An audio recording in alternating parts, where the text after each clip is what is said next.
बिस्मिल्लाहिर्रहमानिर्रहीम। अस्सलाम वालेकुम। आज के इस वीडियो में मैं पिन पेन से लिखाई कर रही हूँ, साथ में पढ़ती भी जाऊंगी। बेशुमार बेशुमार दुआओं दुआओं नेक तमन्नाओं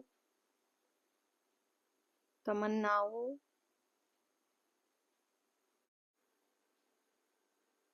पुरखुलूस पुरखुलूस जज्बों जज्बों के साथ तमाम आलम आलम के मुसलमानों मुसलमानों को बहुत बहुत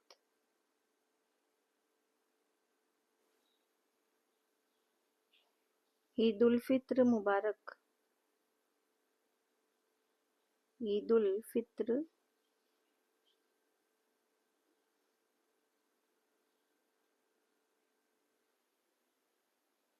मुबारक। मखसूस दुआओं में याद रखिएगा। वीडियो देखने के लिए आपका बहुत बहुत शुक्रिया। वीडियो पसंद आए तो लाइक, कमेंट और शेयर करना ना भूलें। अल्लाह हाफिज़।